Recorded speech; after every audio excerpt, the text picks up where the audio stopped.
వేదిక మీద ఉన్నటువంటి మాజీ ఎమ్మెల్యే గఫూర్ గారు, పల్లయ్య గారు, సౌరల్యం మేడం గారు, నోజేసే గారు, ఎస్ఎఫ్ఐ డివైఎఫ్ఐ అధ్యక్ష కార్యదర్శులు, వేదిక ముందున్నటువంటి ఎస్ఎఫ్ఐ శ్రేయోభిలాషులు, ఎస్ఎఫ్ఐ మిత్రులందరికీ కూడా, డివైఎఫ్ఐ మిత్రులందరికీ కూడా రాష్ట్ర కమిటీ పక్షాన ఉద్యమాభివందనాలు, అభినందనలు తెలియజేసుకుంటాము. సొంత ఇంట్లోకి వెళితే ఎంత ఆనందం ఉంటుందో ఆనందాన్ని ఈరోజు ఎస్ఎఫ్ఐ డివైఎఫ్ఐ నాయకులు చూస్తూ ఉన్నాం.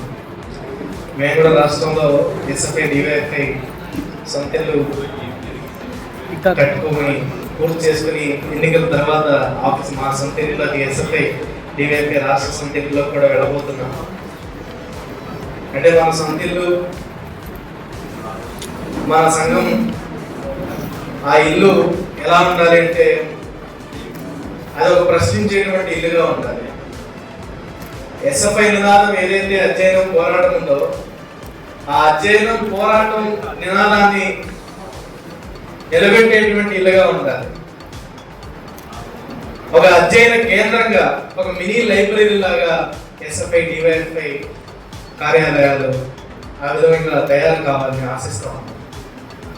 ఇప్పుడున్నటువంటి పరిస్థితులు, ఉద్యమ పరిస్థితులు, వాటన్నిటి గురించి అనేక సూచనలు పెద్దలు చేశారు. కానీ అనేక పరిస్థితులు మారినాయి, విద్యారంగంలో పరిస్థితులు మారినాయి, విద్యారంగంలో కార్పొరేట్లు వచ్చారు. ఇవన్నీ ఒక ఎత్తు అయితే ఈ 10 సంవత్సరాల కాలంలో విద్యారంగంలో ఒక మౌలిక మార్పు పెద్ద ఎత్తున మనం చూస్తున్నాం. ముఖ్యంగా పాఠ్యాంశాలలో వస్తున్నటువంటి మార్పు పిల్లల్లో ఒక విషయాన్ని పెద్ద ఎత్తున పోస్తాం. ఆ విషయం పెరిగి పెద్ద అయిన తర్వాత అదే వాస్తవం అనేటువంటి నమ్మేటువంటి, అదే ఆచరణలోకి వెళ్ళేటువంటి పరిస్థితి భవిష్యత్తులో రాబోతా ఉంది. ఈరోజు బీజేపీ, మోడీ ఈ 10 ఏళ్ల కాలంలో పిల్లల్లో ఆ పాఠ్యాంశాల్లో మార్పులు తీసుకురావడం వల్ల అటువంటి విషయాన్ని ఈరోజు బీజేపీ తీసుకొస్తుంది. ఇది ఒక పెద్ద ప్రమాదం. విద్యారంగంలో కార్పొరేట్ రావడం ఎంత ప్రమాదమో, ఇట్లాంటి అశాస్త్రీయమైనటువంటి భావాన్ని విద్యారంగంలో చూపించడం ఇంకో పెద్ద ప్రమాదం. ఈ రెండు పెద్ద ప్రమాదాలని ఎదుర్కోవాల్సినటువంటి బాధ్యత ఈరోజు ఎస్ఎఫ్ఐ డివైఎఫ్ఐ కార్యకర్తల మీద, నాయకులు. ఇట్లాంటి పరిస్థితుల్లో విద్యార్థుల్ని చైతన్యం చేయాల్సినటువంటి అవసరం ఉంది.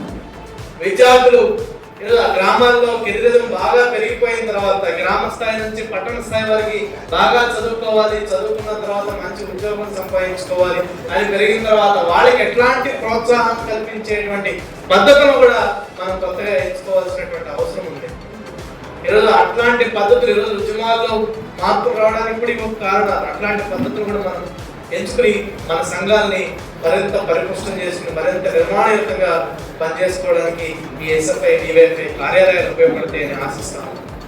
అట్లాంటి కార్యాలయాలు ఈరోజు గఫూర్ గారు చెప్పారు, విశ్రాంతి తీసుకోవడానికి కాదు, నిర్మాణయుతంగా పనిచేయడానికి కార్యాలయాలు ఉన్నాయి.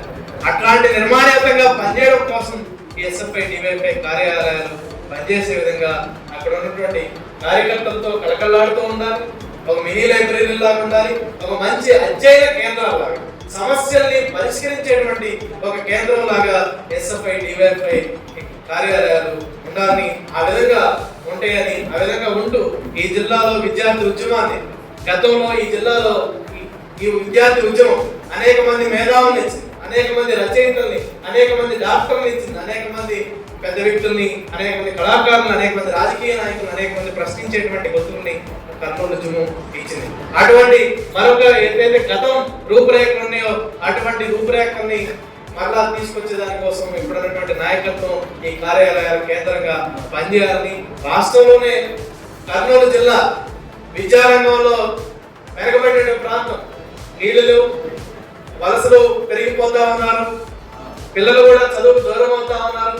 ఇట్లాంటి నేపథ్యంలో పిల్లల్ని బడిలో కూర్చోబెట్టేటువంటి పని మొట్టమొదటిగా ఎస్ఎఫ్ఐ చేయాల్సినటువంటి పని బాధ్యతగా చూడాలి. వాళ్ళ చదువులో ప్రోత్సహించే దానికోసం ముఖ్యంగా ఈ పని జరగాలని, ఇవన్నీ ఆఫీసు కార్యాలయాల కేంద్రంగా నిర్మాణయుతంగా పని జరిగితే తద్వారా ఎస్ఎఫ్ఐ డివైఎఫ్ఐ సంఘాలు నిర్మాణం చెంది తద్వారా ప్రజా సమస్యలు ఏవైతే ఉన్నాయో ఆ సమస్యల పరిష్కారం కోసం కూడా భవిష్యత్తులో పెద్ద ఎత్తున అటువంటి ఉద్యమాలు కూడా నిర్మించడానికి ఎస్ఎఫ్ఐ డివైఎఫ్ఐ సంఘాలు తోడ్పాటుని, అట్లాంటి సహకారాన్ని అందిస్తాయని కోరుకుంటూ మరొకసారి ఎస్ఎఫ్ఐ డివైఎఫ్ఐ జిల్లా కమిటీకి శుభాకాంక్షలు తెలియజేస్తూ ధన్యవాదాలు తెలియజేస్తూ